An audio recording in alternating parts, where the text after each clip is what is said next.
Hey guys, tonight we begin with something very relatable: sleep. Or, more accurately, how medieval people slept, which turns out to be far weirder than most of us could imagine. So, before you get comfortable, take a moment to like the video and subscribe, but only if you genuinely enjoy what I do here. And let me know in the comments where you're tuning in from and what time it is for you. It's always fascinating to see who's joining us from around the world. Now, dim the lights, maybe turn on a fan for that soft background hum, and let's ease into tonight's journey together. Before electricity, TikTok, and sleep hygiene influences, medieval people approached nighttime with a schedule that would baffle the modern melatonin enthusiast.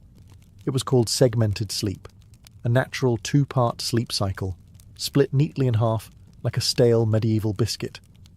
The routine was simple. After sundown, most people turned in early, drifting off into what was known as first sleep. Then, after about 4 hours, they'd wake up, deliberately, and spend the next hour or two doing what can only be described as medieval midnight multitasking. This wasn't considered insomnia. It was just how sleep worked. The watch period between the two sleeps was seen as practical, useful, and occasionally, alarmingly social. People used this time to pray, read religious texts, tend fires, or check their livestock, because nothing ruins your REM cycle, like wondering if your goat is still in the yard. And yes, this was also considered the ideal time for intimacy. Medieval physicians and marriage manuals noted that the body was well rested and calm of mind during this period, which sounds like a polite way of saying too tired to argue. So if you ever thought you were romantic for waking up early to make your partner coffee, just know your ancestors were setting the bar very differently.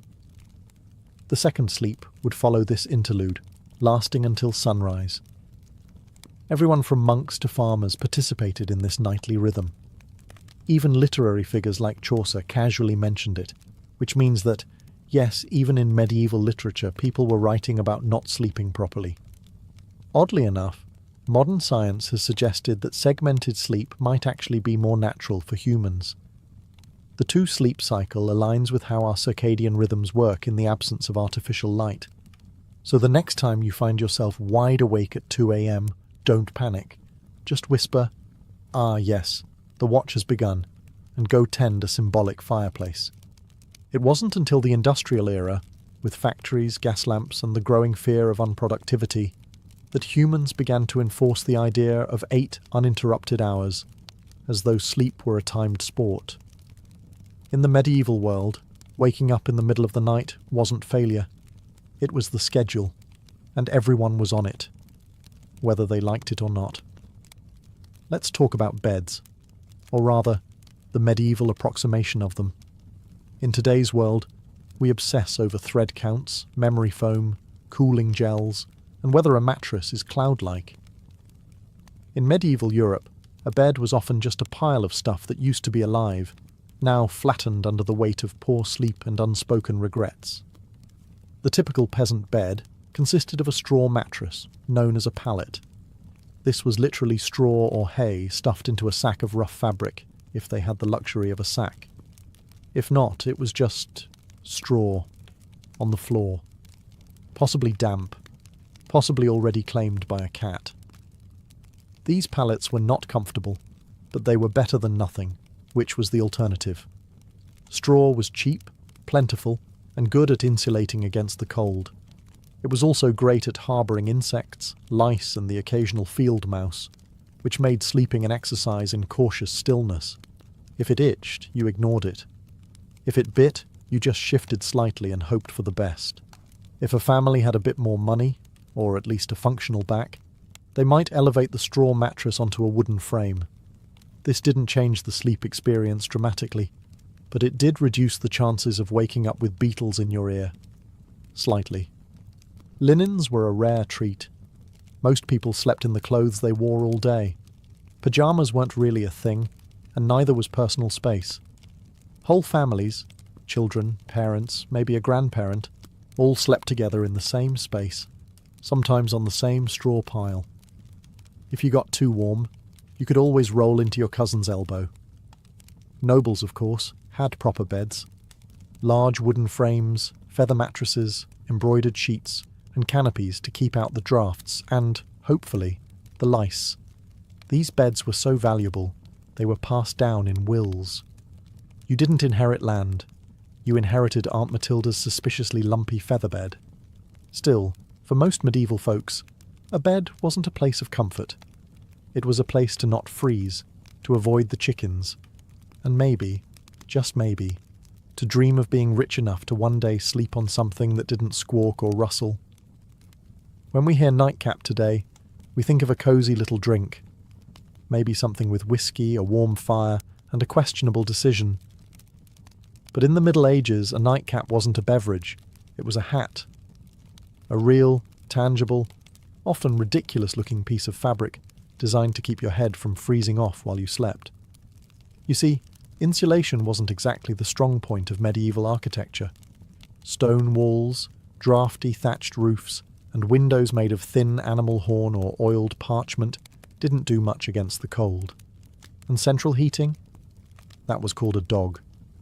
So to keep their heads warm at night, especially since body heat escapes fastest through the scalp, medieval people adopted the humble nightcap. These hats came in all shapes and sizes, but the most iconic version was long and pointed, like something you'd expect on a wizard who moonlights as a chimney sweep. They were usually made from wool, linen, or whatever scrap of warmth could be spared without angering the family goat. For men, it was a practical accessory. For women, it sometimes doubled as a coif or head wrap, which also served the dual purpose of maintaining modesty and covering hair that hadn't seen soap since last Lent. But beyond warmth, nightcaps had social weight too. In some regions, married women were expected to cover their heads at all times, yes, even while asleep, and the cap itself could be embroidered or dyed to reflect a family's wealth or status. Because nothing says success like going to bed with a mini flag on your skull.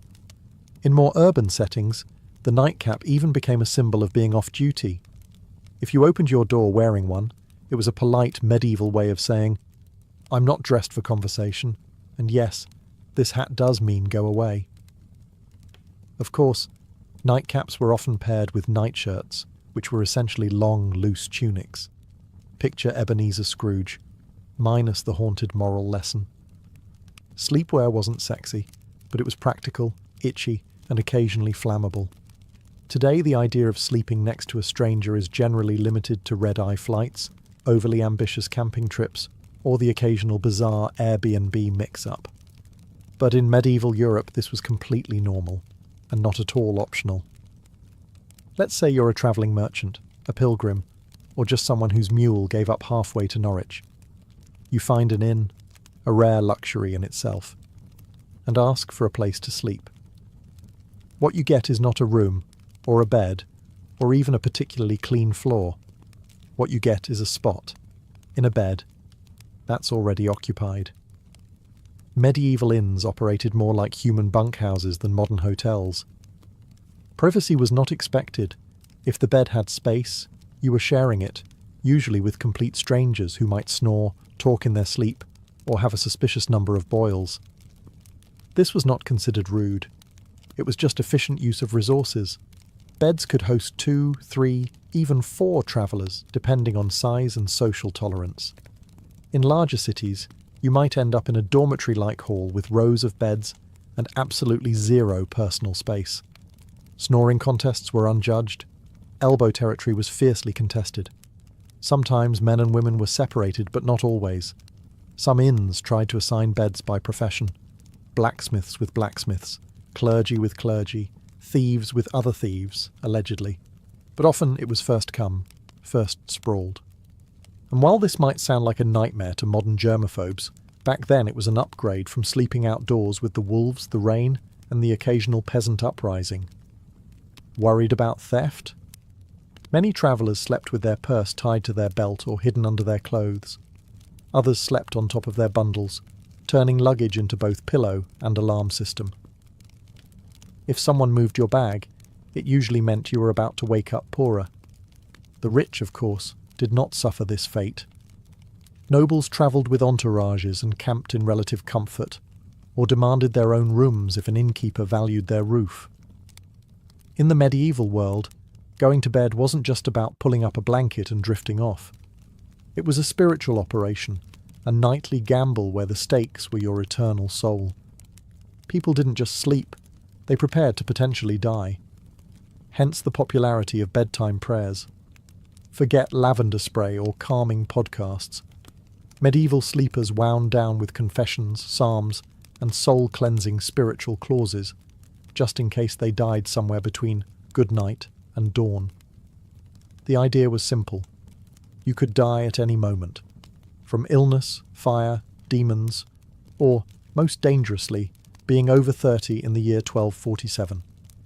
So you'd better say your prayers, not because it was comforting, but because hell was terrifying, and you didn't want to show up uninvited, unwashed, and spiritually dishevelled. One common version? If I should die before I wake, I pray the Lord my soul to take. Sweet, right? Except it's basically a legal document written by a 7-year-old, acknowledging death as a likely bedtime outcome. Many adults had a whole catalogue of prayers for different threats. One for when you were feeling guilty. One for when you thought the devil might be hiding in the rafters. One for plague prevention, which unfortunately aged poorly. Some even prayed to specific saints known for watching over sleepers, kind of like holy bouncers guarding your soul at the club door. The really devout, monks, nuns, and overly anxious nobles ended their day with Compline, the final prayer service before bed. After Compline, they took a vow of silence, which wasn't hard because everyone was already exhausted, underfed, and mildly afraid of the dark. Children were also encouraged to pray, in part because it was good for their souls, and in part because it gave them something to do other than ask why the dog was in their bed again. Parents reminded them that angels were watching, which sounds adorable until you realise it was less guardian angel and more celestial surveillance system. In short, prayer before sleep was less about peace and more about last-minute damage control. Think of it like medieval antivirus software. You hoped it worked, even if you didn't fully understand how. In the modern world, dreams are usually dismissed as random nonsense, stress, too much cheese, or your brain trying to file paperwork in the dark. But in the medieval world, dreams were taken very seriously, as in eternal consequences serious. Dreams weren't just dreams, they were considered messages. From God, saints, the devil, your guardian angel, or possibly that weird relic you kissed last Sunday. Some dreams were divine revelations, others were demonic temptations. Either way, you were supposed to pay attention, and possibly write it down, or confess it, or fast for 3 days just to be safe. Theologians, monks, and self-proclaimed visionaries spent an alarming amount of time interpreting dreams. Entire texts were dedicated to decoding them. Dreamt of fire? Might be hell. Dreamt of water? Could mean purification, or drowning. Dreamt of a man with a goat's head juggling fish? You better call a priest immediately, and possibly move. Medieval people believed that what happened in dreams mattered, because your soul was still active while you slept. This meant that your actions in a dream could reveal hidden sins or spiritual weaknesses. That mildly embarrassing dream about stealing a loaf of bread, that might be your subconscious confessing your guilt for real-world gluttony, or just hunger. But still, better to confess it anyway, just in case. Monks and nuns often recorded their dreams and shared them with spiritual superiors. Some were celebrated for having holy visions during sleep. Others were quietly told to eat fewer onions before bed. Of course, dreams weren't just spiritual puzzles. They also made excellent plot devices. Medieval literature is full of dream sequences where knights encounter angels, demons, or metaphorical creatures spouting poetry about virtue. Dreams were basically the Netflix of the medieval world, except with more allegory and fewer happy endings. The church, predictably, was suspicious. Not all dreams were divine, and some were believed to be planted by demons to corrupt the innocent. If you dreamt of something unwholesome, It could mean your soul was under attack, or that you just slept too close to the fireplace fumes again. In modern times, some people let their pets sleep in the bed. It's a cozy, if occasionally smelly, arrangement. In the Middle Ages, however, sharing a bed with an animal wasn't a quirky personal choice. It was a heating strategy. Let's start with the basics. Medieval homes weren't exactly built for comfort. Stone walls, no insulation, drafts so aggressive they probably had names. Central heating, that was called the family pig. In peasant homes, it wasn't unusual for humans and livestock to sleep in the same room, sometimes the same bed, and very often the same pile of straw. Chickens wandered freely, dogs curled up at your feet, pigs snorted softly beside the hearth. And if you were lucky, none of them bit you during the night. This wasn't about affection, though medieval people certainly appreciated their animals. It was about survival. Animals generated body heat. They were warm, dependable, and, unlike some relatives, didn't hog the blanket. A large dog could keep your toes from freezing. A cow in the corner might raise the room temperature by a degree or two, which in January felt like a miracle. Medieval homes, especially those of the lower classes, often had just one room for everything: cooking, eating, sleeping, occasionally dying. Everyone, humans and animals alike, made do with the same space. Children might be nestled between parents and a goat. A chicken might serve as an impromptu alarm clock. Hygiene? Let's not ask too many questions. For wealthier families, this wasn't as common. Nobles didn't usually sleep next to livestock, though they might still have lapdogs in bed.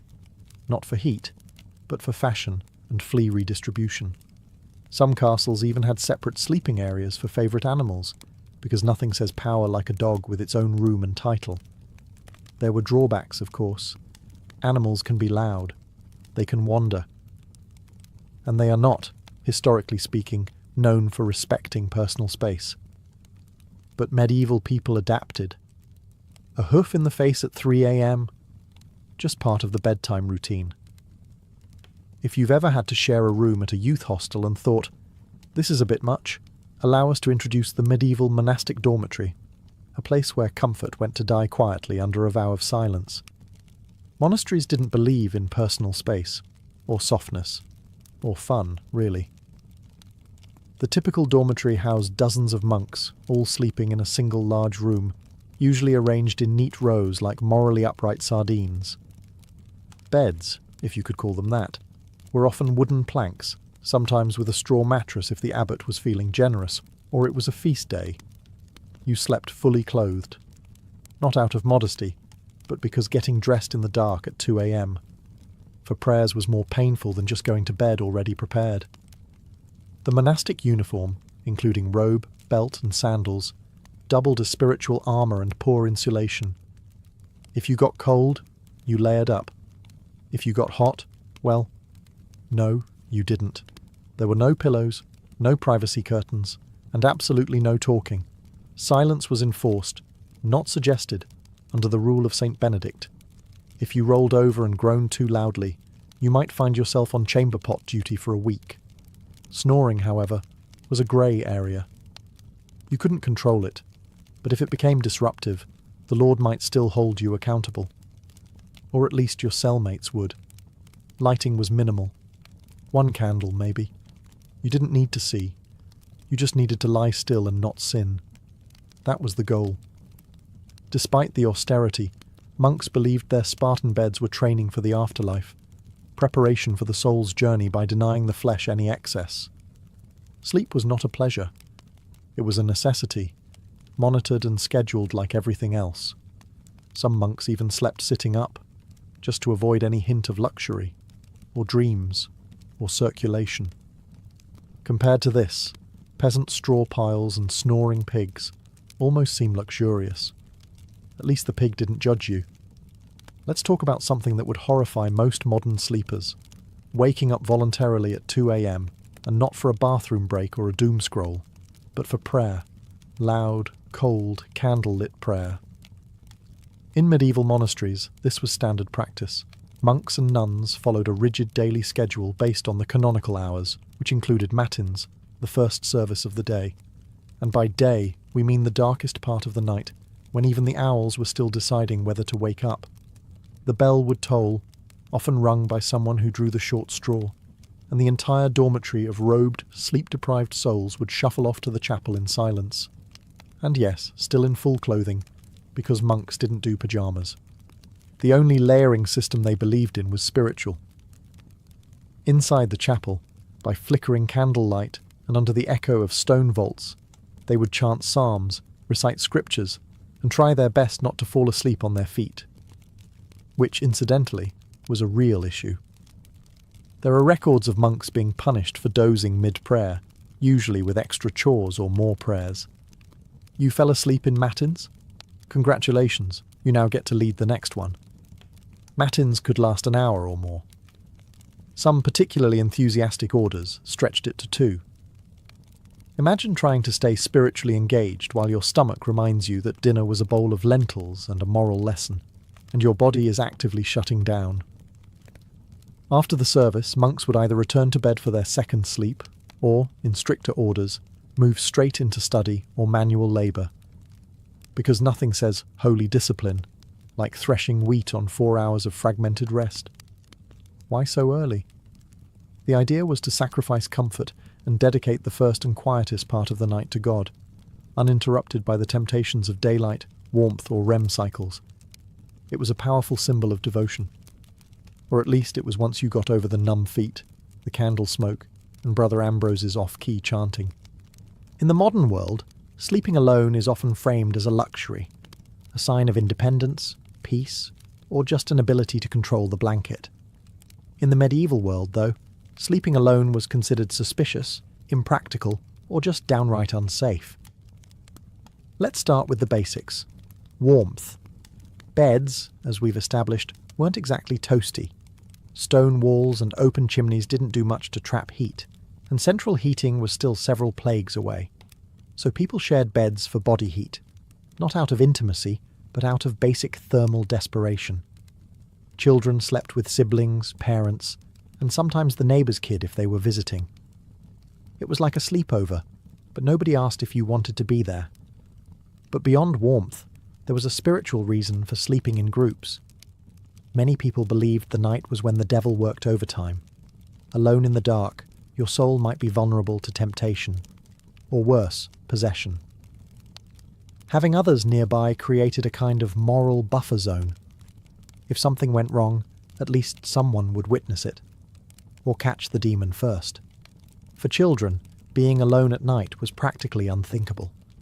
Not just for comfort, but because ghosts, fairies, and wandering spirits were all part of the nightly landscape.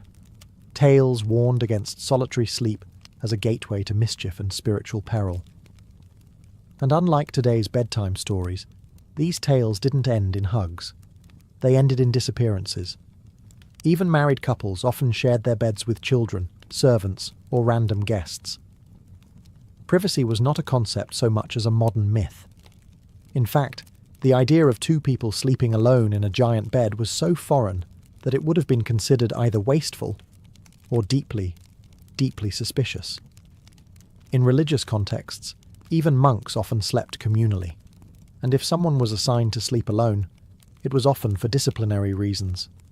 Yes, in some cases, being alone in bed was literally a punishment. Medieval logic, solitary sleep, grass opportunity for sin. Group sleep, public accountability. Next time you're curled up in your own bed, with your own blanket, in a room that doesn't smell like goat, enjoy the silence. In medieval times, you'd probably have 2 kids, a sheepdog, and a cousin in there with you, all of them snoring. If you've ever accidentally fallen asleep sitting up, in a lecture, a carriage, or a dentist's waiting room, you probably woke up with a crick in your neck and a deep sense of regret. But in the Middle Ages, sleeping upright wasn't an accident. It was a lifestyle.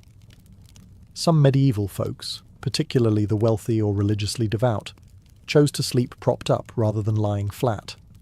Why? A few reasons, none of them particularly restful. First, there was a medical belief that lying flat was bad for digestion, the lungs, or the general balance of the bodily humours. In a world where doctors thought a sneeze could rearrange your soul, this logic made perfect sense. Upright sleeping, they believed, helped avoid congestion of the brain, which sounds ominous, but mostly meant don't drown in your own phlegm. Second, there were spiritual concerns. Lying flat was considered too close to the posture of the dead. You didn't want to confuse God, or worse, attract attention from the angel of death by sleeping in the same position used at funerals. Superstitious? Absolutely. But when your local priest doubled as the community's health consultant, you picked your battles carefully.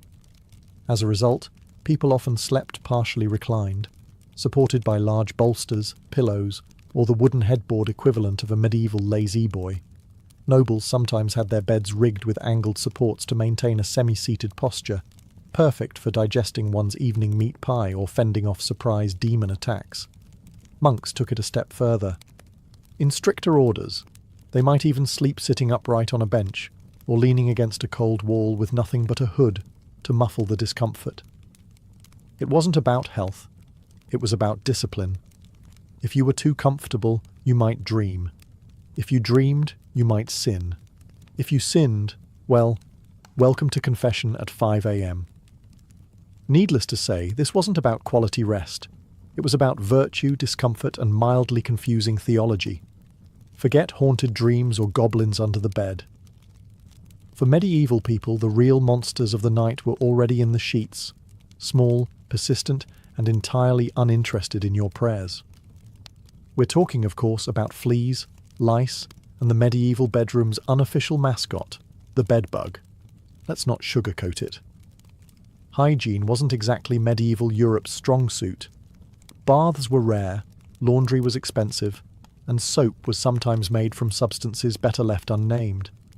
Add that to straw-filled mattresses, shared bedding, and the occasional live chicken underfoot, and you've got the perfect environment for an all-you-can-eat pest buffet.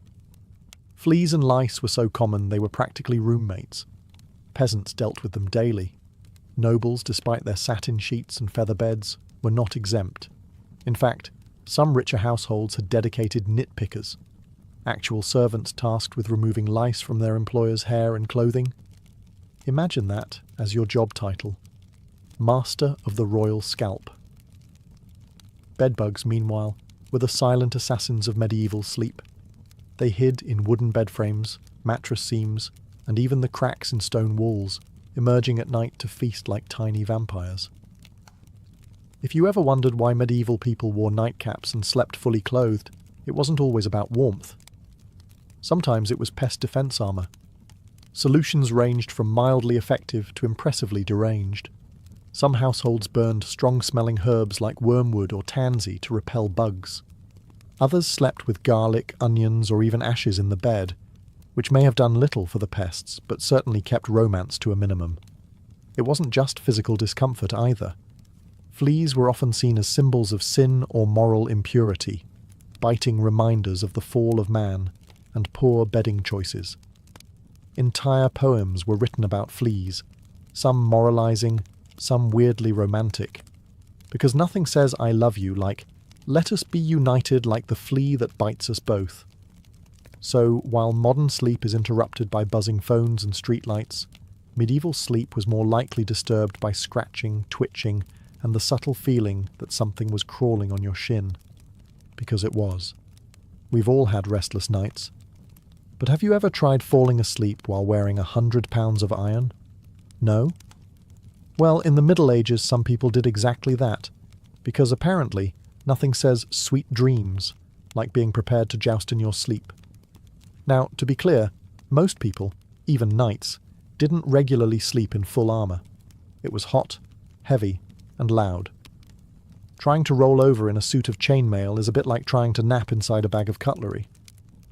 But during wartime or in hostile territory, sleeping partially armoured was considered the safer choice. Comfort? Optional. Survival? Highly recommended. A knight on campaign might remove only his helmet and gauntlets, keeping his mail shirt or breastplate on, just in case enemies decided to stage a midnight surprise party. There's nothing quite like waking up to the sound of hooves and having to suit up while still half dreaming about turnips. In castles under siege, men-at-arms might even sleep with swords or axes at their side, like some very aggressive bedtime security blankets. Shields doubled as pillows, and if the enemy breached the walls, well, at least you wouldn't have to get dressed. Priorities. Of course, sleeping in armour wasn't exactly restorative. Iron isn't breathable, and chainmail has a bad habit of pinching skin.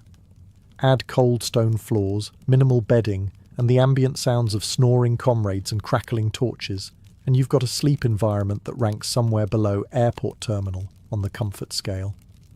Even those not in battle sometimes wore light protective gear while sleeping in dangerous regions. Travelling merchants or guards on watch duty might nap in gambesons, thick quilted jackets that offered a bit of protection and slightly more padding than the moral support of prayer alone. And lest we forget, armour wasn't exactly subtle. If you rolled over the wrong way, you might clank so loudly that everyone else woke up and assumed the apocalypse had arrived. Again, in a time when nightly demons, lice infestations, and pigs in your bed weren't considered unusual, you might think that sleepwalking was just one more medieval inconvenience. But oh no, it was much more dramatic than that. In the Middle Ages, if you started wandering around in your sleep, people didn't chalk it up to stress or exhaustion. They assumed you were possessed, bewitched, or had unfinished business with the Holy Roman Empire.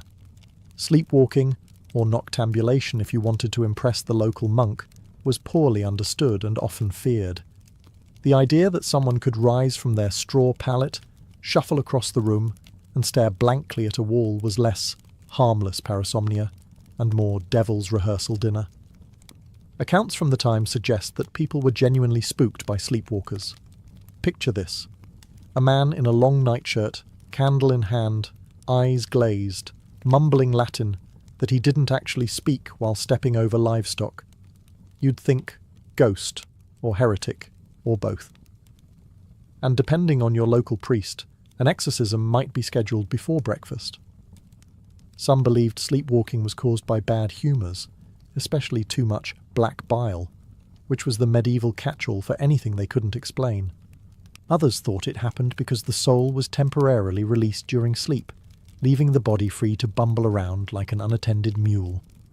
To prevent these nightly adventures, people tried everything from herbal remedies to praying over their beds, hanging iron charms, or, in more rural areas, just tying the person's leg to a chair. If that sounds extreme, consider that some medieval homes had open hearths, knives everywhere, and chamber pots just waiting to be tragically overturned. In one curious twist, there were rumours of people climbing onto rooftops in their sleep. Whether or not these accounts were exaggerated, the fear of leaping dreamers led to barred windows and occasional theological debates about whether a person could sin while unconscious. Thankfully, most sleepwalkers just paced, muttered, or attempted to open imaginary doors. But if someone sleepwalked into a church, locals might treat it as a divine sign, or call for a cleansing ritual, just to cover all spiritual bases. If medieval life taught people anything, it was how to sleep through chaos. Church bells, thunderstorms, screaming livestock, the occasional siege. For the sleep-deprived denizens of the Middle Ages, these were just ambient noises, the medieval version of white noise. Let's start with the bells. Church bells marked every sacred moment of the day: sunrise, prayer times, meals, and of course the ungodly hour of matins at 2 or 3 a.m. If you lived anywhere near a monastery, your dreams were probably soundtracked by regular tolling. At some point, the brain just accepted it. Bells became the lullaby of an overscheduled soul. And it wasn't just bells. Storms were frequent and terrifying. With no weather apps or triple-glazed windows, you experienced every clap of thunder like the world might end. Roofs leaked, windows rattled, and chimneys howled like banshees. Still, people slept. They had to. Work didn't stop for insomnia. Neither did ploughing, praying, or running from Vikings. Speaking of which, invasions and apocalyptic events weren't always a deal-breaker for bedtime either. In the 14th century, people continued to sleep, somehow, through famine, war, and even the Black Death. When death carts rolled by in the morning, it was considered more of a grim wake-up call than a cause for panic. And if you didn't wake up, well, some believed that was a mercy. There are even records of people sleeping through earthquakes, barn fires, and angry mobs. Sleep deprivation was common, and bodies adjusted. If you worked from sunup to sundown, ate barely enough to survive, and spent your day dodging mud, taxes, and spiritual damnation, you were going to fall asleep. Hard. And then there were those who used sleep as a kind of escape hatch. Faced with illness, grief, or fear of the world literally ending, which was forecast roughly every century, some people just curled up under a cloak, mumbled a prayer, and took a nap. There's a strange kind of wisdom in that. In the winter of 1692, the village of Salem, Massachusetts, was cloaked in more than just snow. It was cloaked in tension, suspicion, and a quiet kind of fear that seeped into the timber-framed homes and frozen fields. The people of Salem were Puritans, strict, devout, and deeply superstitious. They believed they were building a holy community in the wilderness, a city on a hill watched by God and stalked by Satan. Life was already hard. The village had recently split from Salem town over politics and religion. Crops had failed. Smallpox had ravaged nearby communities. Wars with native tribes had left many traumatized. There was friction between neighbors, inheritance disputes, and a deep resentment toward outsiders, or anyone who didn't quite fit in. Add to this the long, dark, bitter New England winter, and something was bound to break. That break came in the home of Reverend Samuel Parris, the village's minister. His 9-year-old daughter Betty and 11-year-old niece Abigail Williams began to behave strangely. They screamed uncontrollably. They threw things. They contorted their bodies in unnatural ways. At times, they fell silent for hours, eyes wide with terror. Neighbours whispered that they were cursed. The girls claimed they were being pinched and bitten by invisible forces. Reverend Parris, unsure of what to do, called in a local doctor, William Griggs. After failing to find any physical cause, Griggs delivered the diagnosis that would plunge the village into chaos. Witchcraft. That single word set fire to the fears already simmering in Salem. In a place where witches were believed to be real, dangerous servants of the devil, the idea was not far-fetched. And now, if the devil could worm his way into the minister's own household, what did that mean for the rest of the community? The girls, prodded by both adults and peers, began naming names. First, they accused women on the margins, social misfits and outcasts. But soon the accusations would reach the respectable, the wealthy, even the pious. Salem was a small village, but what was about to happen would echo far beyond its borders.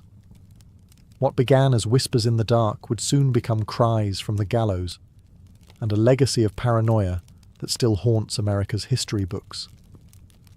Once the idea of witchcraft took root in Salem, it spread like ivy, quiet at first, then strangling everything it touched. The afflicted girls, Betty Parris, Abigail Williams, and soon others like Ann Putnam Jr. and Mercy Lewis, seemed to grow bolder with each passing day. They convulsed in court, screamed during prayers, and claimed they could see dark spirits hovering over certain villages.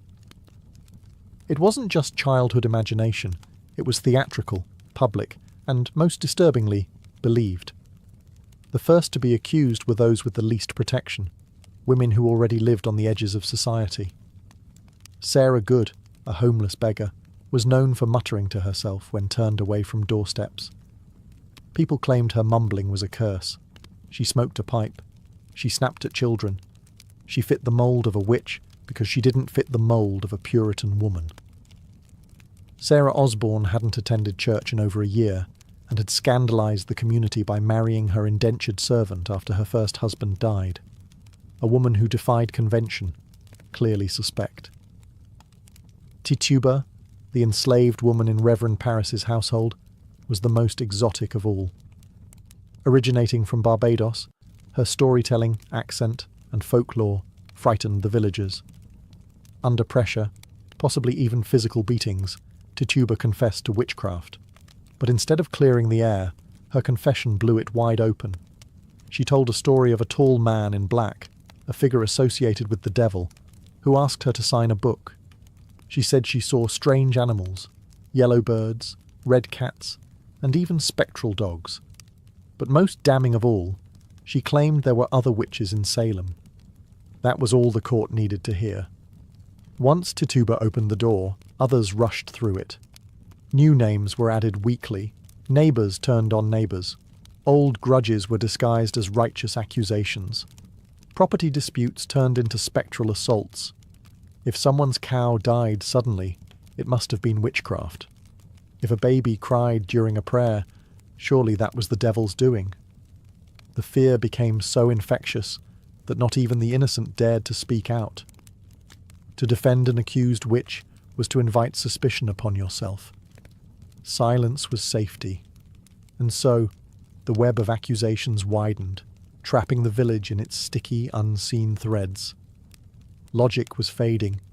Hysteria was now in control. As accusations mounted and the village reached a fever pitch, the colonial government stepped in. Governor William Phipps, recently appointed and eager to maintain order, established a special court to deal with the chaos. It was called the Court of Oyer and Terminer, from the French meaning to hear and determine. But what it really became was a factory for fear-driven justice. The court convened in Salem town in June of 1692, and it was no ordinary tribunal. Its rules were warped by panic. Instead of requiring hard evidence or reliable witnesses, it allowed something far more dangerous: spectral evidence. Spectral evidence was testimony that a spirit or spectre of the accused had afflicted the victim.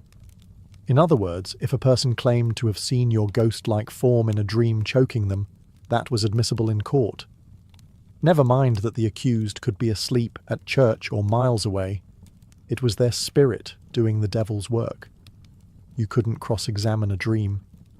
And worse, you couldn't disprove it.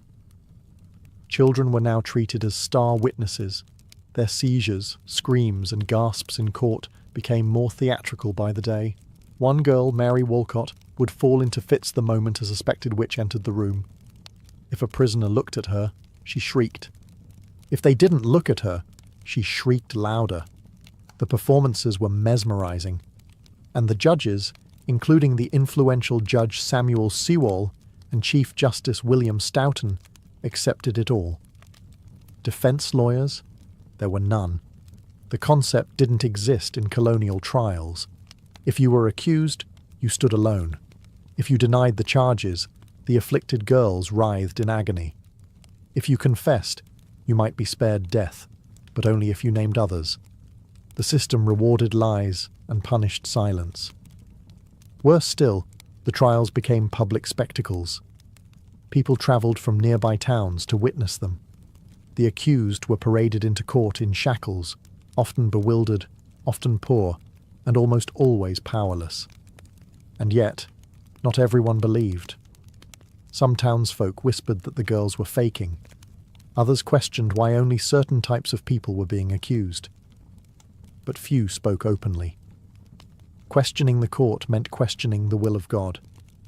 In Salem, reason had stepped aside, and the law had become a mirror, reflecting fear, not justice. On June 10, 1692, the gallows in Salem claimed its first victim, Bridget Bishop. She was not new to scandal. Her reputation made her an easy target.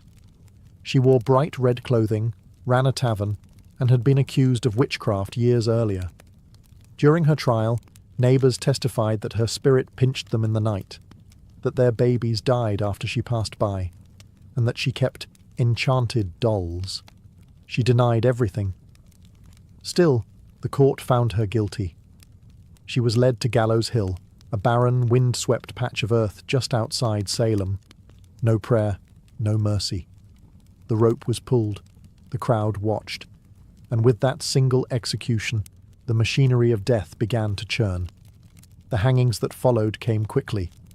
On July 19th, 5 more women were executed: Sarah Good, Susanna Martin, Rebecca Nurse, Elizabeth Howe, and Sarah Wilds. Some had good standing in the church. Rebecca Nurse, in particular, was a shocking case, an elderly, pious woman beloved in the community. Even the jury initially found her not guilty. But under pressure from the court and the afflicted girls, the verdict was reversed. Nurse's final words were whispered through the air like a warning: "I am as innocent as the child unborn." But it didn't matter. The noose did not discriminate. In August, more executions followed. On September 22nd, the deadliest day, 8 people were hanged in a single morning. Among them was Martha Corey, a woman who had doubted the trials early on, and her husband Giles Corey, who met a different fate. Giles refused to enter a plea.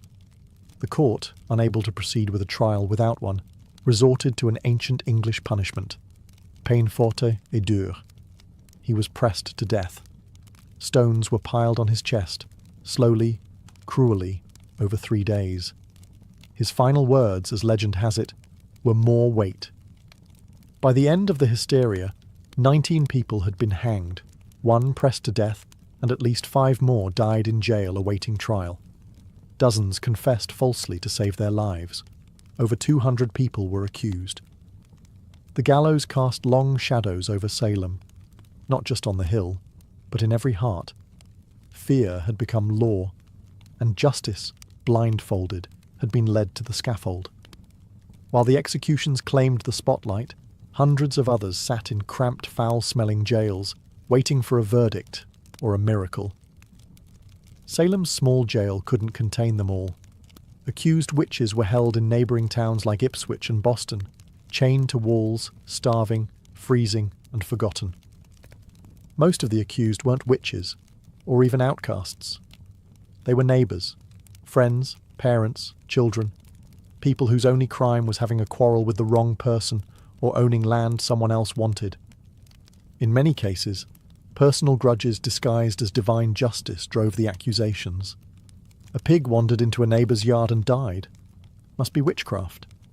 Someone refused to help with firewood. Clearly they'd cursed the axe. Mary Easty, sister of the executed Rebecca Nurse, was one such case. She was a respected mother of 7, known for her piety. Initially released by the court, she was rearrested days later after new fits from the afflicted girls. Her second arrest sealed her fate. In a final petition to the judges, Mary begged them not for her own life, but that they put a stop to these proceedings, before more innocent blood is shed. She was hanged soon after. Another notable case was Dorothy Good, the 4-year-old daughter of Sarah Good. After her mother's arrest, Dorothy was interrogated and, under pressure, confessed to being a witch. Her answers, gibberish and fear, were taken as truth. She was imprisoned for 8 months in chains. When finally released, she was mentally broken, never recovering from the trauma. Pregnant women were not spared. Elizabeth Proctor, whose husband John Proctor would later hang, was found guilty and sentenced to die. But because she was pregnant, her execution was delayed. It likely saved her life. She gave birth in jail and was eventually released after the trials ended. Accusations snowballed. Some accused confessed in desperation to avoid death, then named others to shift suspicion away from themselves. Entire families were pulled into the spiral. Fathers, wives, daughters, no one was beyond reach. Meanwhile, the jails swelled beyond capacity. Food was scarce, disease spread. Some died awaiting trial, lost in the legal limbo of paranoia. And still, new names were added each week. In Salem, it no longer mattered who you were, only who was willing to say your name. By the fall of 1692, the spell of hysteria began to crack, not because the court came to its senses, but because reality forced its way back in. The turning point came when accusations grew too bold. People who had once supported the trials found themselves suddenly on the wrong side of them. Reverend George Burroughs, a former Salem minister, was arrested and charged with being the ringleader of the witches. He was well-educated, well-spoken, and had previously clashed with influential families in the village. That was enough. But on the day of his execution, Burroughs did something shocking. He stood on the gallows and flawlessly recited the Lord's Prayer, something witches were believed incapable of doing. The crowd fell silent. Some wept. Even hardened observers were shaken. But the execution went on. That moment planted a seed of doubt. Then came the accusation of Mary Phipps, the wife of Governor William Phipps. Suddenly, the hysteria had reached the top of the colony's social ladder. Phipps, already unnerved by growing criticism and chaos, finally took action. In October 1692, he dissolved the court of Oyer and Terminer, halting all pending executions and trials. Public sentiment had shifted. Ministers, once silent or complicit, began to speak out. Increase Mather, one of the colony's most respected theologians, denounced the use of spectral evidence. "It were better," he said, "that 10 suspected witches should escape, than one innocent person should be condemned." A radical thought in a society that had, for months, believed exactly the opposite. People who had once cheered the trials began to question them. The jails were still full, but the appetite for more blood had dulled. Too many respected figures were being accused. Too many innocent people had been buried. The villagers had begun to see that this wasn't divine justice. It was madness. Confessions dried up. Some accusers backtracked. Others disappeared from public view. And those who had previously shouted the loudest now lowered their eyes. The fear hadn't disappeared, but it had exhausted itself. The public wanted stability. The officials wanted to save face. And Salem, bruised and ashamed, was finally ready to wake from its nightmare. The storm was breaking. But the damage, it had already been done. By late 1692, the judicial system that had fueled the hysteria began to collapse under the weight of its own absurdity. With the court of Oyer and Terminer disbanded in October, a new, more cautious court, the Superior Court of Judicature, was formed in early 1693. This time, things were different. Spectral evidence was no longer allowed, and the judges were noticeably more sceptical of the accuser's wild claims. The result? The convictions slowed dramatically.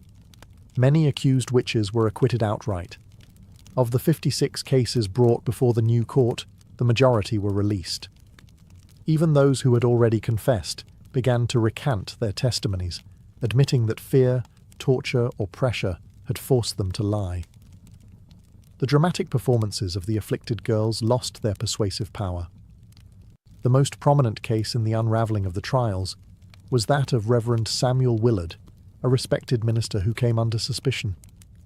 While he was never formally charged, the fact that such a high-ranking devout man could be suspected highlighted how arbitrary and corrupt the process had become. The court, once ferocious, was now cautious. They began quietly releasing those still in jail.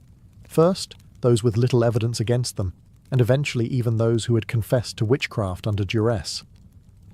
Meanwhile, families of the executed began to demand justice. John Proctor's children petitioned for the return of his property. Rebecca Nurse's family launched a campaign to clear her name. In time, community shame replaced community fear. Church congregations fractured. Friendships were severed. The very fabric of Salem's social order had been shredded. Governor Phipps, realizing the colony's growing international embarrassment, pardoned the remaining prisoners in 1693. But even freedom came at a cost.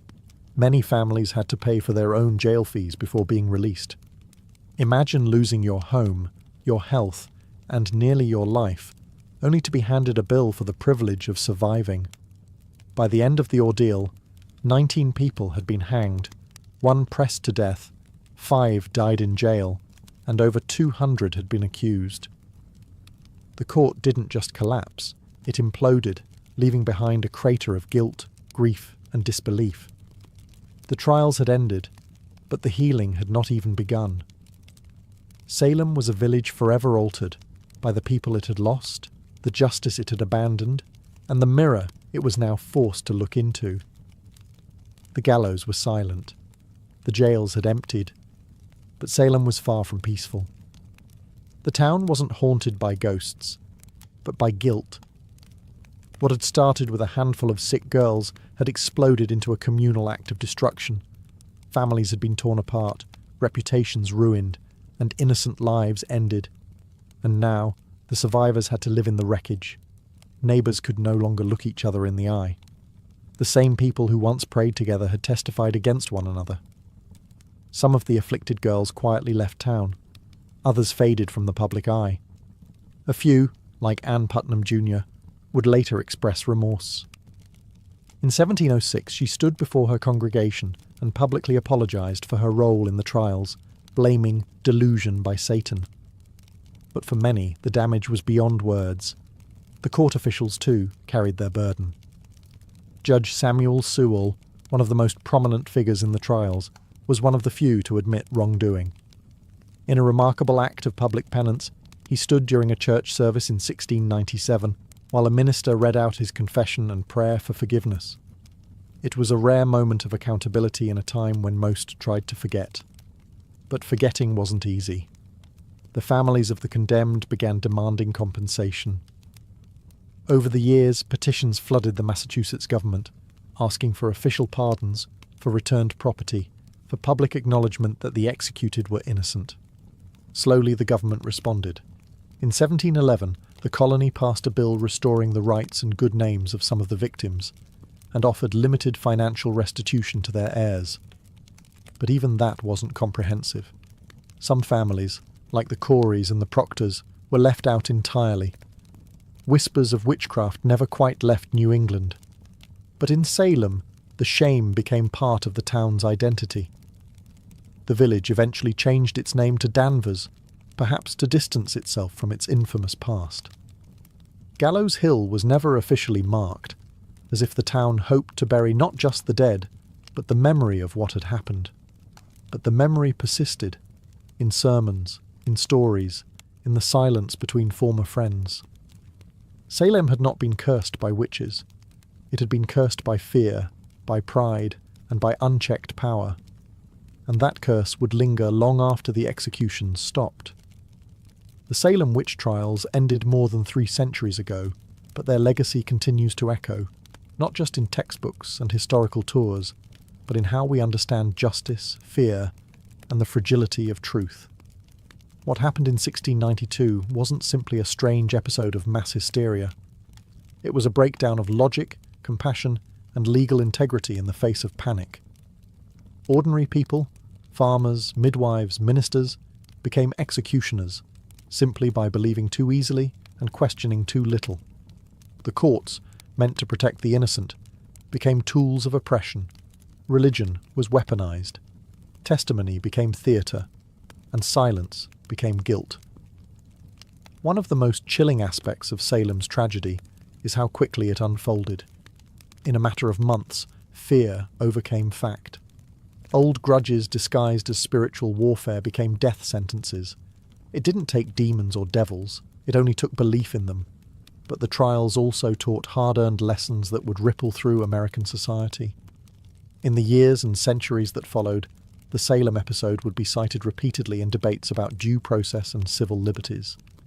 The US Constitution, written nearly a century later, would explicitly prohibit things like ex post facto laws and bills of attainder, measures that had, in effect, doomed the accused in Salem.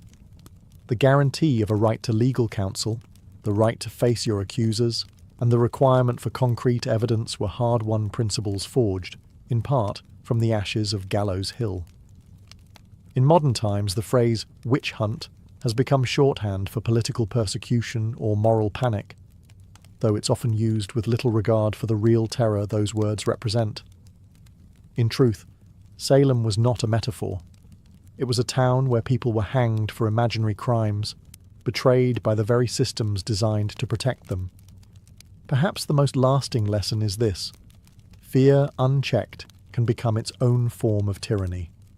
And when fear is legitimized by power, by courts, by churches, by governments, it becomes almost unstoppable. The Salem witch trials are a cautionary tale, not just of one village's descent into madness, but of how easily reason can fall when fear is given authority. The gallows may be gone, the courtroom's quiet, but the warning still stands. Truth is fragile, justice is not automatic, and history has a habit of repeating itself, unless we remember. Fulvia was born around 83 BCE into the elite yet slightly eccentric Fulvi family, an old plebeian house that had long since clawed its way into the upper echelons of Roman politics. Though not one of the oldest patrician clans, the Fulvi had produced consuls, generals, and orators. Their bloodline carried both ambition and a taste for disruption. Fulvia's father, Marcus Fulvius Bambalio, was known more for his bumbling speech than his political legacy. His nickname, Bambalio, literally referred to his stammer. But Fulvia, she was no stammerer. She was born to command. From a young age, Fulvia would have been surrounded by the sharp-edged world of Roman power.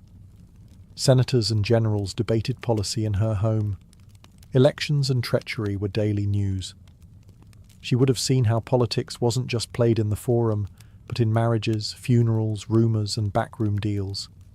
Women in elite Roman households were expected to be quiet partners, refined, educated, and obedient. Fulvia would break all of those expectations. She was wealthy, highly educated, and connected, and she knew it. While her early life remains hazy in the historical record, her later actions suggest a young woman who was observant, politically literate, and utterly unafraid. This wasn't someone who faded into the background. She had a strong personality, a sharp political mind, and a will to act even in the male-dominated space of Roman governance. This was also a period of unprecedented instability. The Republic was unravelling. Civil wars, populist revolts, and power struggles between generals like Sulla, Pompey, and Caesar were turning Rome into a pressure cooker. The old rules were collapsing, and Fulvia came of age right in the middle of it. Rather than recoil from chaos, Fulvia would learn to use it. Her early life didn't produce the kind of modest matron Rome idealized. It produced a woman who saw politics not as a man's world to be feared, but as a battlefield to be mastered. She would go on to marry 3 powerful men, each one a radical player in Roman history. But Fulvia wouldn't just marry power. She would command armies, lead revolts, and become the first Roman woman to appear on coinage, not as a goddess, but as herself. Rome wasn't ready for Fulvia, but she was ready for Rome. Fulvia's first marriage was to Publius Clodius Pulcher, and it was anything but conventional. Clodius was no ordinary Roman noble.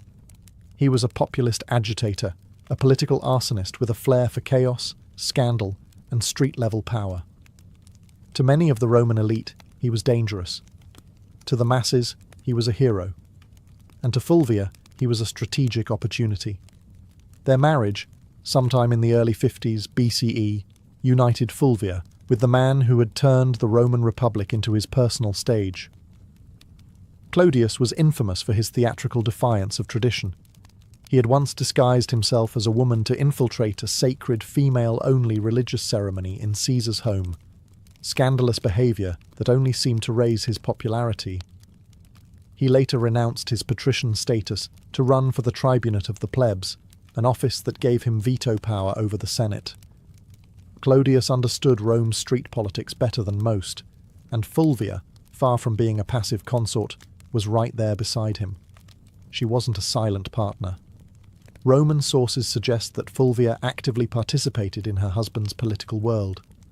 She engaged with his supporters, was visible during his campaigns, and managed their household as a hub for Clodian politics. Together, they represented a new kind of Roman power couple. Bold, populist, and unapologetically aggressive. But the alliance came at a cost. In 52 BCE, Clodius was murdered on the Appian Way by the bodyguards of his political rival, Titus Annius Milo. His death sent shockwaves through Rome. But Fulvia was not about to mourn quietly. She staged a political funeral that historians still talk about today.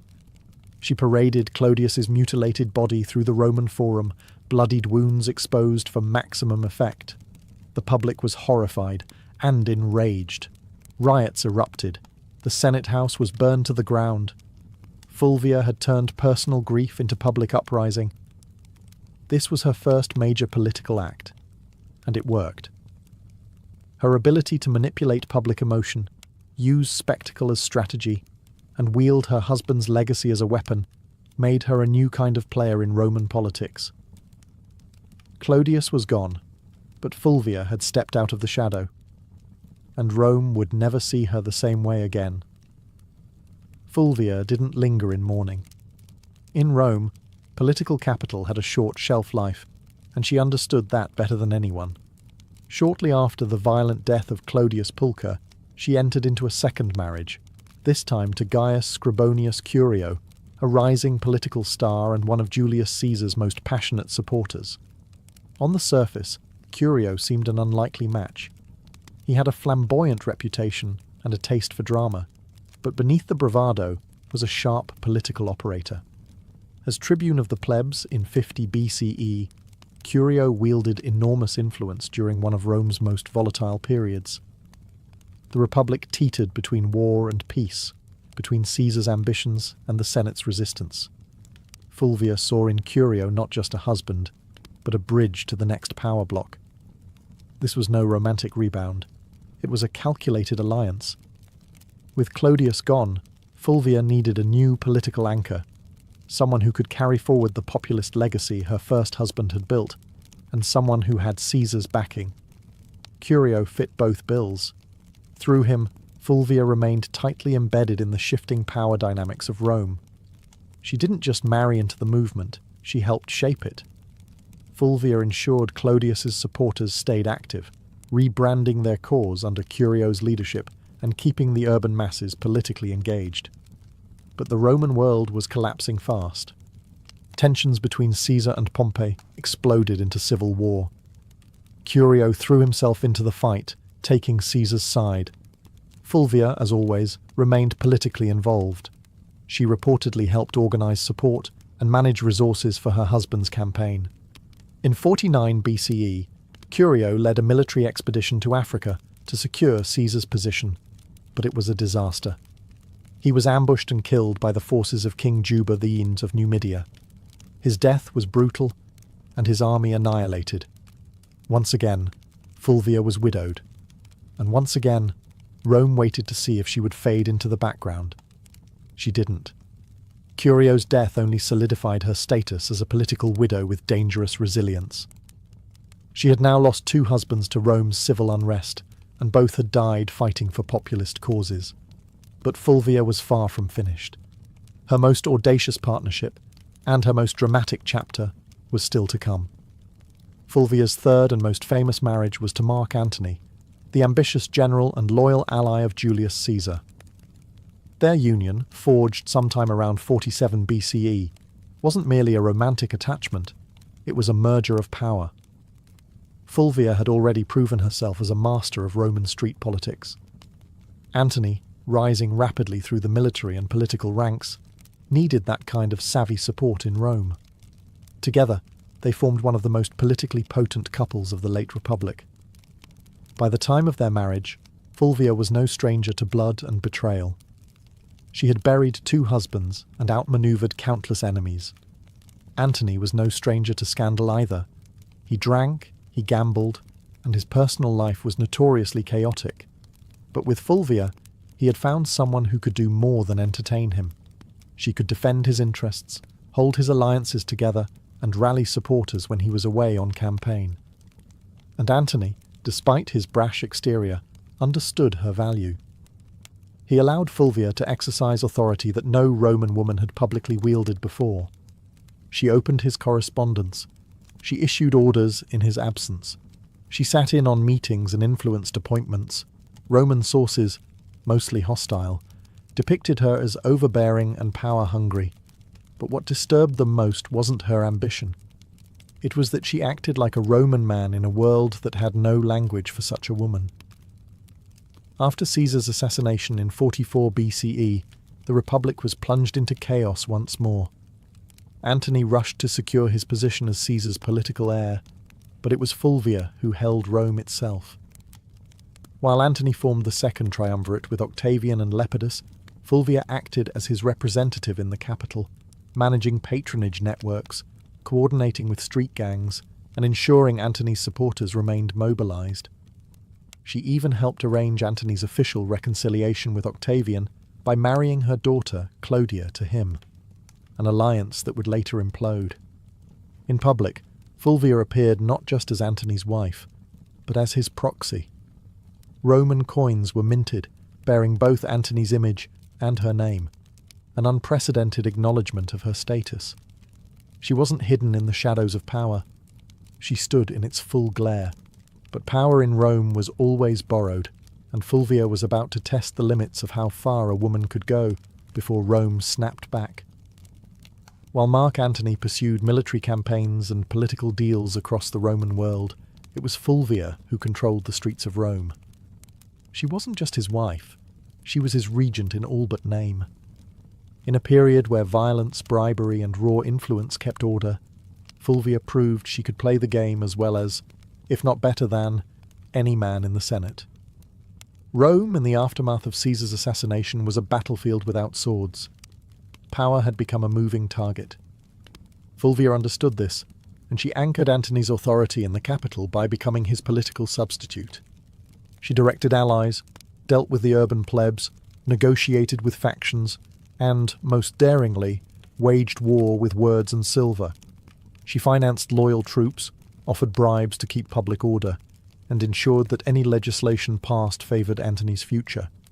Some ancient sources, especially hostile ones like Appian and Dio Cassius, paint Fulvia as manipulative, shrewish, and even warmongering. But beneath the misogynistic exaggeration lies a woman actively doing politics, in a world that had no protocol for a woman doing anything beyond weaving and mourning. Fulvia was building coalitions, backing military commanders, and even issuing decrees, functions normally reserved for senators and consuls. She also made public appearances and maintained strong relationships with veteran soldiers, a politically vital demographic in the power struggles of the late Republic.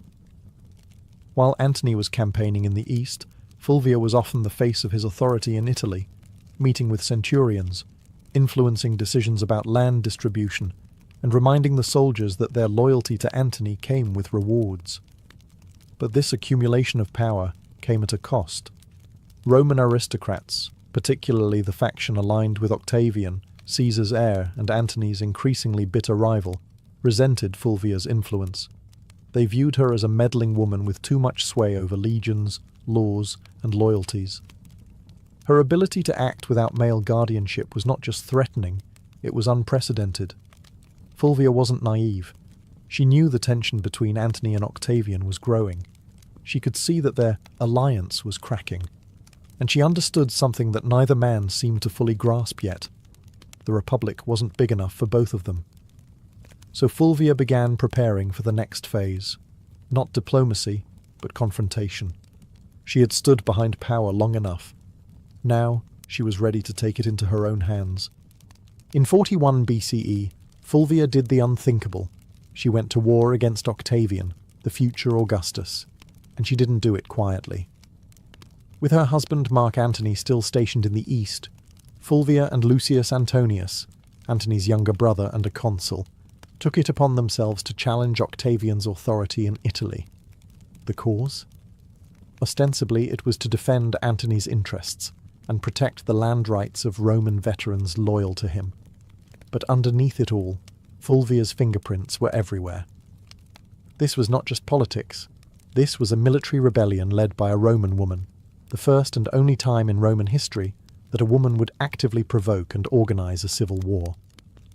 The conflict, known as the Perusine War, was triggered by Octavian's controversial land redistribution program, which displaced many Italians to reward his soldiers. Fulvia seized on the growing discontent, portraying Octavian as a tyrant and traitor to Caesar's legacy. With Lucius acting as her frontman in the Senate and Fulvia organizing behind the scenes, They raised 8 legions and seized the city of Perugia, modern-day Perugia. Make no mistake, this was Fulvia's war. Ancient sources suggest she was more invested in the conflict than Lucius himself. She rallied troops, stirred the public, and even corresponded with generals. Rome buzzed with rumours of her commanding legions, issuing orders, and forcing Lucius into confrontations he didn't want. Octavian, though surprised, acted quickly. He besieged Perugia through the winter of 4140 BCE, cutting off supplies and hammering the city into submission. Fulvia, stuck between dwindling food and political betrayal, watched her bold gamble unravel. By early 40,000 BCE, the city surrendered. Lucius Antonius was spared, likely as a gesture to avoid alienating Antony. But Fulvia was exiled. The woman who had once commanded riots, marriages, armies, and public opinion was now deemed too dangerous for Roman soil. She was sent to Sicyon in Greece, where she hoped to reunite with Antony. But Antony didn't come running. The once powerful alliance between husband and wife had eroded in the fog of war and distance. Fulvia had acted in his name, but perhaps without his blessing. She had dared to do what no Roman woman had before, wage a civil war. And now the Republic had made her pay the price. Banished from Rome, Fulvia landed in Sicyon, a city in Greece that had become a kind of diplomatic purgatory for failed power players. She had gone to war, not for personal gain, but in her husband's name. She believed she was defending Mark Antony's interests, his honour, and perhaps their shared vision of Rome. But what awaited her in exile wasn't a hero's welcome. It was silence. Fulvia had risked everything, her status, her alliances, her life.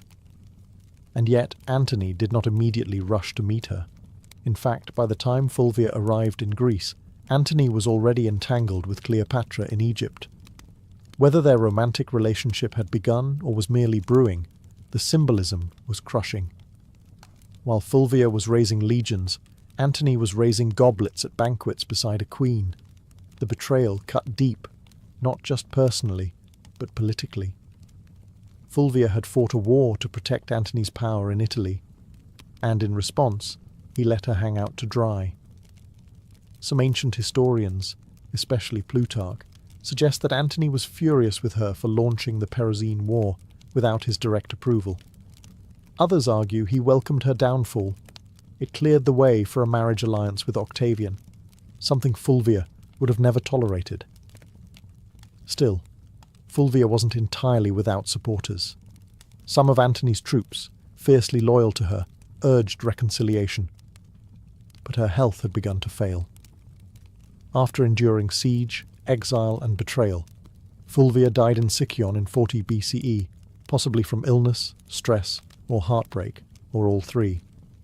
She was around 43 years old. Her death provided Antony with a clean political exit. He met with Octavian shortly afterward and agreed to marry Octavian's sister, Octavia, as part of a renewed peace treaty. The triumvirs were temporarily united again, but only because Fulvia, the one woman bold enough to challenge their designs, was gone. Fulvia's legacy would soon be overshadowed by Cleopatra, whose myth eclipsed nearly every Roman woman of the period. But make no mistake, Fulvia was the prototype. She didn't wield power from behind a curtain. She marched into it, stood at the centre, and dared to command armies in a world that treated women as furniture. Rome didn't know what to do with her, so it erased her. But the ashes of her rebellion would linger, and her story was far from ordinary.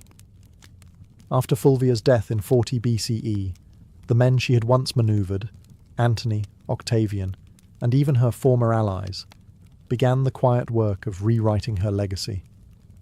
She couldn't defend herself, so the narrative was shaped by her enemies and the uneasy survivors of her ambition. And like so many powerful women in history, Fulvia became a scapegoat. Ancient sources, mostly penned by men with vested interests, painted her as the reason for the Perusian War, the rift between Antony and Octavian, and even the general disorder of the Republic. Appian, Dio Cassius, and Plutarch depict her as overbearing, jealous, and driven by a lust for power. They blamed her for dragging Lucius Antonius into conflict, for antagonizing Octavian, and even for Antony's eventual estrangement from Rome. But were these accusations fair? Hardly. Fulvia had operated within a political climate where violence and manipulation were expected, at least if you were a man.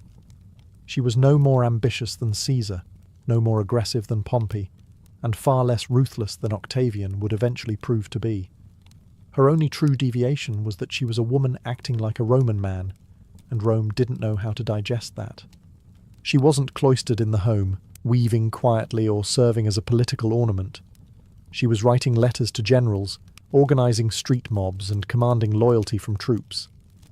And that made her dangerous, not just to Octavian, but to history itself.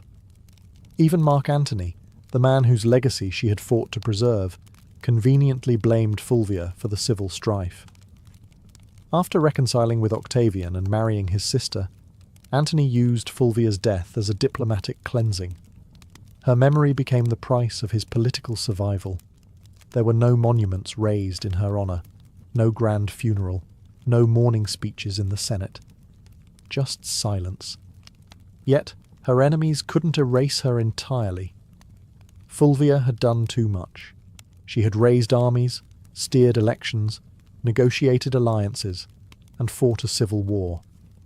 She was the first Roman woman whose name appeared on coinage, not as a deity or metaphor, but as a political agent. The damage to her reputation was deliberate, but so was her presence in the historical record.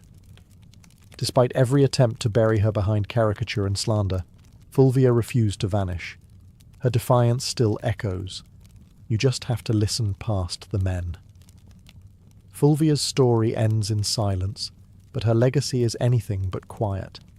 In the centuries that followed her death, historians and writers struggled to place her in Rome's grand narrative, because Fulvia broke every rule of what a Roman woman was supposed to be. She didn't just advise power from the shadows, she became power, and that made her both unforgettable and deeply unsettling to a patriarchal world. In a society where women were expected to influence through whisper and marriage, Fulvia shouted through policy, war, and political theatre. She was not a consort, she was a commander. And yet, she was remembered more for her defiance than her accomplishments. Roman historians couldn't handle a woman who didn't stay in her place, so they rewrote her as shrill, power-hungry, and disruptive. But read between the lines, and a different figure emerges. Fulvia was the first Roman woman to mint coins with her name. She organised political factions, leveraged marriage as a tactical weapon, and manipulated Roman street politics with stunning effectiveness. She moved through the civil wars of the 1st century BCE, not as a bystander, but as a player. A woman whose influence terrified senators and shaped the fate of triumvirs. Her downfall wasn't due to incompetence, it was due to timing and gender. Had she been born a man, she might have been remembered as a second Caesar or a more charming Cato. Instead, she was cast as the wicked woman who dared too much. Still, her legacy quietly lingered. Later, Roman women like Livia Drusilla, Agrippina the Younger, and even Cleopatra herself, though of a different world, would all operate in the shadow Fulvia helped carve. They would manipulate emperors, wield armies, and control succession. But Fulvia did it first, and with no imperial title to shield her. Today, modern historians have begun re-examining Fulvia with fresh eyes. No longer a cautionary tale, she is being recognised as one of the most politically active women in Roman history, someone who tested the boundaries of female power and paid the price. She didn't simply live in the age of triumvirs, she challenged them. And while Rome may have tried to erase her, Fulvia left fingerprints in every corner of its collapse. Not a footnote, a force, a woman centuries ahead of her time. By the summer of 1963, the United States was a country teetering between two worlds, one rooted in centuries-old systems of oppression and another aching to breathe free. In the Deep South, segregation wasn't just a social norm, it was the law. Black Americans were barred from restaurants, schools, buses, voting booths, and even drinking fountains. Police brutality was rampant. Lynching still occurred. And in places like Birmingham, Alabama, peaceful protesters were being met with snarling dogs and high-pressure fire hoses. But change was coming, and it wasn't asking for permission. In just a few years, the civil rights movement had surged into the national spotlight. Sit-ins, freedom rides, and boycotts had become familiar headlines. Leaders like Rosa Parks, Medgar Evers, and John Lewis were no longer just names. They were symbols of defiance. The March on Washington wasn't born out of a single conversation. It was the result of rising frustration and fierce hope. Black Americans were no longer content with waiting. They were demanding civil rights, and they were determined to make their voices heard where it mattered most, the nation's capital. The idea of a mass march in Washington, D.C. had been floating around for decades. A. Philip Randolph, a labor organizer and longtime civil rights advocate, had originally proposed the concept in the 1940s. Back then, it was meant to pressure the Roosevelt administration to desegregate the defense industry. That protest was called off after Roosevelt caved and signed an executive order. But now, in 1963, the stakes were even higher. Randolph, along with other civil rights leaders, including Bayard Rustin and Dr. Martin Luther King Jr., revived the vision. And this time, they weren't just marching for jobs. They were marching for dignity, for voting rights, for school desegregation, for equal pay, and most importantly, for the basic human right to live free of fear. Over a dozen major civil rights organizations came together to plan it, despite their many disagreements, because they understood the power of a unified front. The countdown had begun. Buses were being organized, flyers were spreading. Word of mouth was moving faster than newspapers, and across the country, Black Americans were preparing for what would become one of the most unforgettable moments in American history. The dream was taking shape, one footstep at a time. Pulling off a protest of any kind in Washington, D.C. was no small feat, but planning one for over 100,000 people, possibly more, was madness. Logistically, it sounded like a nightmare. Food, water, transportation, sound systems, bathrooms, medical teams, permits, crowd control, safety plans. And yet, somehow, they made it happen. At the centre of this controlled chaos stood Bayard Rustin, a man who, despite being openly gay and often kept behind the scenes for political reasons, was a master strategist. Rustin had once studied non-violence directly under Mahatma Gandhi's followers in India. He had marched, been jailed, beaten, and surveilled by the FBI. But nothing fazed him. He saw the March on Washington as a chance to show the world what disciplined, non-violent protest could achieve when coordinated with military precision. In just 8 weeks, Rustin and his team transformed the idea into a reality.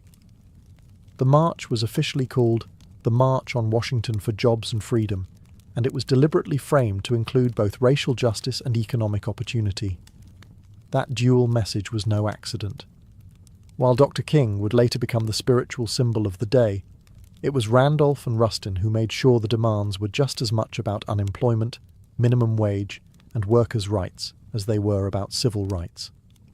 Meanwhile, tensions simmered beneath the surface. President John F. Kennedy and his administration were nervous, deeply nervous. They feared riots, backlash, or worse, bloodshed.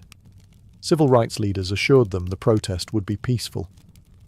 Still, the National Guard was on standby, hospitals in D.C. were put on alert, and liquor sales were banned for the day.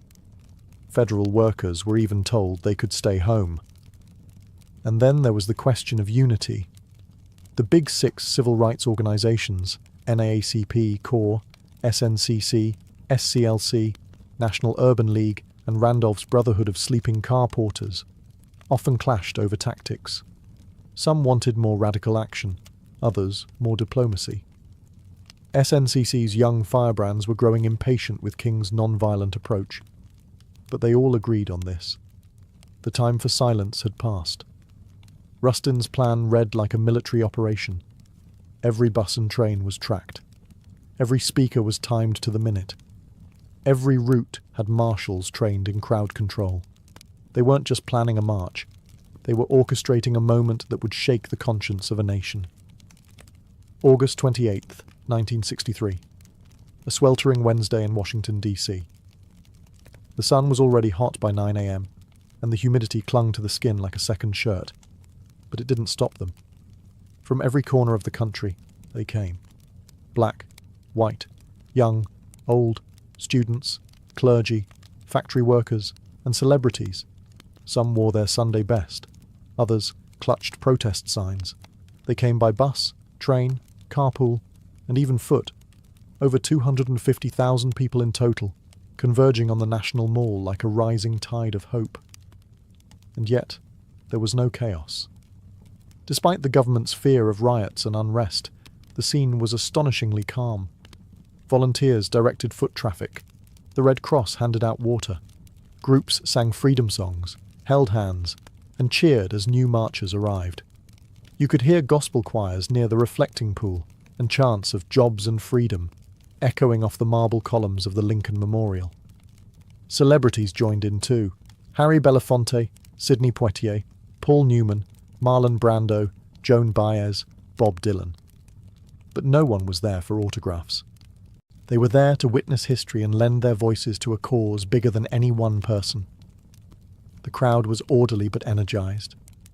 There was no pushing, no looting, no violence. Instead, there was a shared understanding that this wasn't just a protest. It was a sacred moment. For many Black Americans, just standing on the mall felt like a quiet act of revolution. To be seen, to be counted, to say, "We are here," in front of the same Lincoln Memorial where the great emancipator sat in stone. It was a full circle moment, generations in the making. At exactly noon, the official program began. Leaders took the stage one by one, each representing different organizations, ideologies and regions, but united in message. Speakers demanded equal pay, desegregated schools, a living wage, and an end to police brutality. Mahalia Jackson sang. Marian Anderson, who had once been banned from singing at Constitution Hall because of her race, now sang for thousands beneath the open sky. As the hours passed, the tension grew, not from unrest, but from anticipation. The man everyone was waiting for had not yet spoken, and when he did, the world would stop, listen, and remember. The march wasn't just making history. It was becoming legend, minute by minute. By mid-afternoon, the crowd had grown quiet. Not because they were tired, but because they knew what was coming. Standing in the shade of the Lincoln Memorial, Dr. Martin Luther King Jr. approached the podium. He wore a dark suit, a neatly tied tie, and an expression of deep calm that barely concealed the fire building inside him. He carried prepared remarks, typed and written collaboratively with his advisors the night before. But what the world would remember wasn't what had been typed. It was what came from his heart. He began with measured intensity, outlining the grim realities of segregation, police violence, and broken promises. 100 years later, he said, referring to the Emancipation Proclamation, the Negro is still not free. His voice rose and fell like a sermon. He used repetition, rhythm, and silence not as fillers, but as instruments.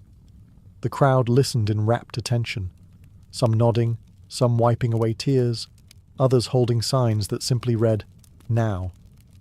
But it was what happened next that changed the tone of the entire event, and arguably the trajectory of the civil rights movement itself. Standing just behind King was gospel legend Mahalia Jackson, who had sung earlier that day. She suddenly cried out, "Tell them about the dream, Martin. Tell them about the dream." And King did. He set aside his notes, gripped the podium, and launched into a passage he'd delivered before, but never like this. "I have a dream," he said, and the crowd leaned in. "I have a dream that one day this nation will rise up and live out the true meaning of its creed." Each phrase rang louder, clearer, more resolute. "I have a dream that one day..." The sons of former slaves and the sons of former slave owners will be able to sit down together at the table of brotherhood. I have a dream that my 4 little children will one day live in a nation where they will not be judged by the color of their skin, but by the content of their character. It wasn't a speech anymore. It was a vision, a prayer, a lightning bolt through history. By the time King closed with the words, free at last, thank God Almighty, we are free at last, the crowd erupted. Applause, tears, shouts of joy. They knew they had just witnessed something more than oratory. They had heard prophecy. The power of the March on Washington wasn't just in the speeches or the music, it was in the people. The sheer scale of humanity gathered that day was overwhelming. They came from Mississippi, Michigan, Alabama, New York, California, and everywhere in between. Some were seasoned activists who had marched a dozen times before. Others had never left their hometowns until now. They packed lunches, rode buses for over 20 hours, and slept in their church clothes just to be there. Many were ordinary people, maids, teachers, steelworkers, postal clerks, who saw themselves not as political figures, but as witnesses. They didn't just want change. They were the change. There were also children in the crowd. Young black girls with ribbons in their hair, boys with hand-drawn signs. Parents hoisted toddlers onto their shoulders so they could see the Lincoln Memorial in the distance and hear the speakers' voices carried over loudspeakers. To them, this wasn't just an event. It was the beginning of a new world. Some faces stood out. There was a young John Lewis, just 23 years old, representing the Student Nonviolent Coordinating Committee, SNCC. His original speech had been so fiery, so uncompromising, that senior leaders asked him to tone it down minutes before he went on stage. He agreed, but just barely. His call for radical change still shook the crowd. And then there was Daisy Bates, the only woman to speak that day. Not on her own behalf, but reading a prepared statement on behalf of other civil rights women. The organizers had faced criticism for sidelining female voices. Bates's brief but powerful message underscored a harsh reality. Even within a movement about equality, some voices still struggled to be heard. Also present were union organizers, rabbis, nuns, priests, and students of every background. They didn't all agree on strategy. Some favored King's nonviolence, others leaned toward Malcolm X's more militant posture. But for that one day, those differences didn't matter. Unity won out. It was a visual symphony of American possibility, white and black hands linked in solidarity, Freedom Now buttons pinned to chests, and the sound of 250,000 souls breathing as one. The faces in the crowd weren't just watching history unfold, they were shaping it, and none of them would ever forget what they saw.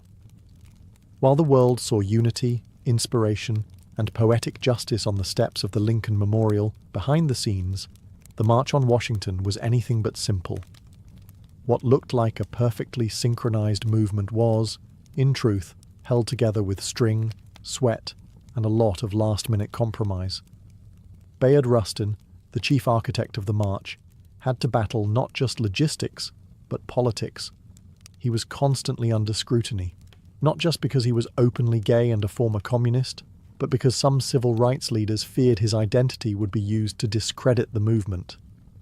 In fact, Congressman Adam Clayton Powell had once threatened to publicly accuse Rustin and Dr. King of being lovers if King didn't remove Rustin from an earlier campaign. That threat haunted every stage of planning. Then there was the issue of women's voices. Despite the critical roles played by women like Ella Baker, Diane Nash, and Dorothy Height, none were invited to deliver major speeches on their own. Rosa Parks was in the crowd that day, revered by all, but she was not given the microphone. Behind the powerful optics of the march lay the truth. The movement still struggled with its own hierarchies and blind spots. Even within the Big Six organizations, friction bubbled. SNCC leaders were growing increasingly disillusioned with the slow pace of change and the older generation's insistence on moderation. They wanted to confront systemic racism more aggressively, core had similar frustrations. But unity was deemed too important, just for one day. Meanwhile, the federal government watched with clenched teeth. J. Edgar Hoover's FBI had assigned over 100 agents to spy on organizers. They bugged hotel rooms, followed key figures, and compiled dossiers. They were convinced the march would turn violent or that communists would hijack the event. When nothing of the sort happened, they simply doubled down on their surveillance, especially of Dr. King. And let's not forget money. The march cost over $250,000, equivalent to millions today. Most of it was raised through unions and sympathetic donors, but organizers scrambled until the final hour. They even borrowed walkie-talkies from the Boy Scouts.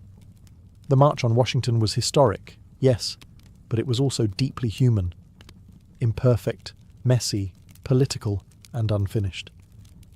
Just like the country it sought to heal. The sun began to dip behind the Washington Monument as the crowd slowly dispersed.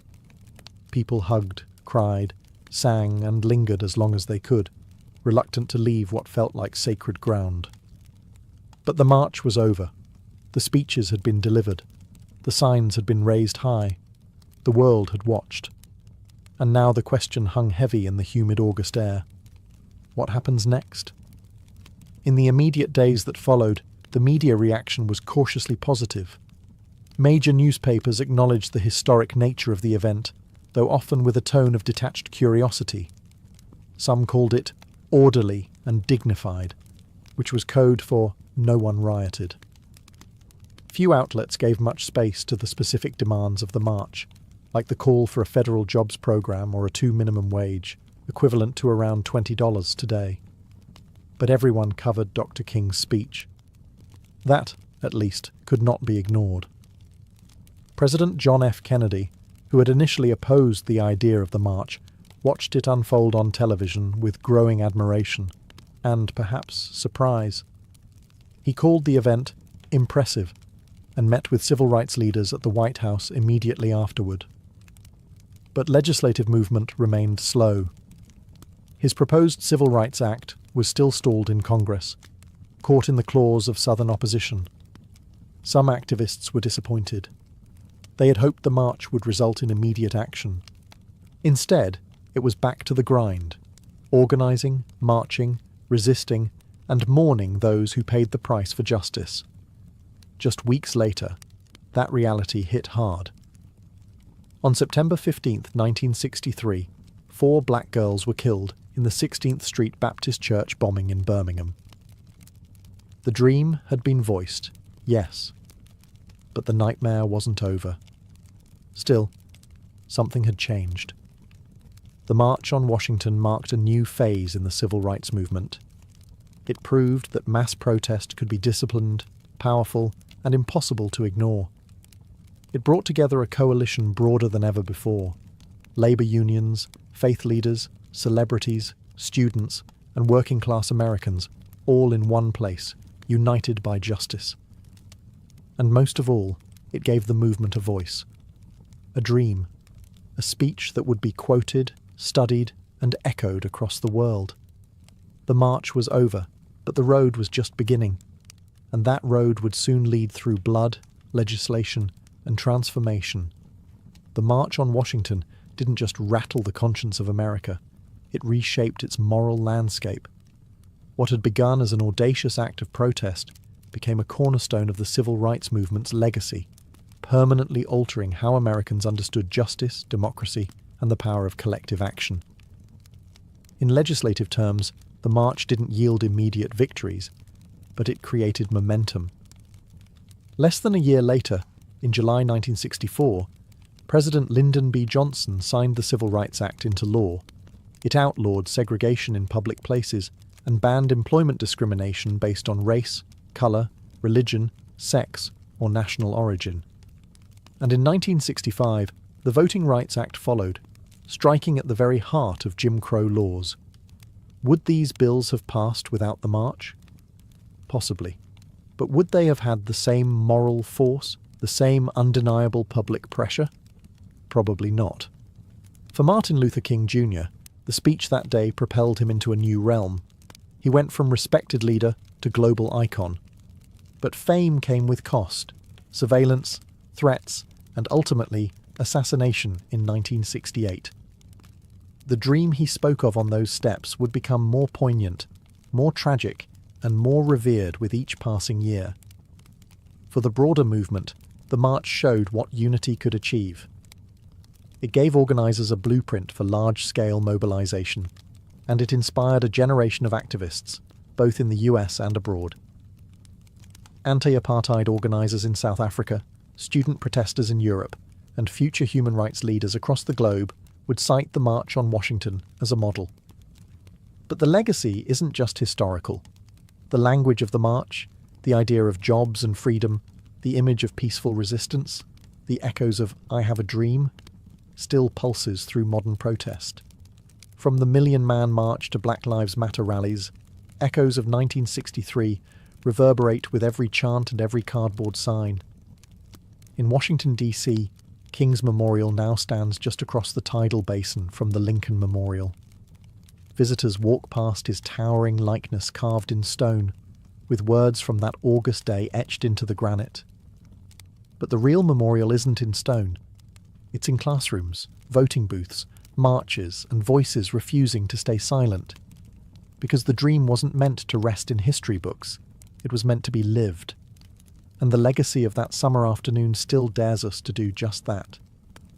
More than 60 years have passed since that summer afternoon when over 250,000 people stood shoulder to shoulder beneath the shadow of the Lincoln Memorial. The March on Washington has been immortalized in textbooks, documentaries, and museum exhibits. Dr. King's speech is taught in schools. His voice, steady and strong, echoes in national memory like a sacred refrain. But for many, the question remains: has the dream been realized, or has it merely been delayed? In some ways, progress is undeniable. The legal framework of segregation was dismantled. Voting rights, though now under fresh assault in many states, were won through blood, marches, and court battles. The presence of black lawmakers, judges, mayors, and even a two-term US president was unthinkable in 1963. Interracial marriage, once illegal in much of the country, is now protected by federal law.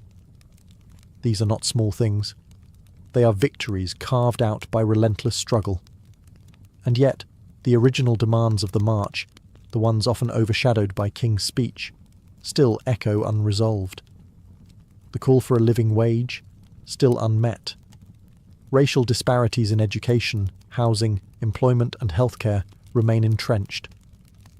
Police brutality, the very thing that sparked much of the early civil rights organising, continues to ignite outrage and protest. The dream of true economic justice, of a country where opportunity is not predetermined by zip code or skin colour, is still far from reality.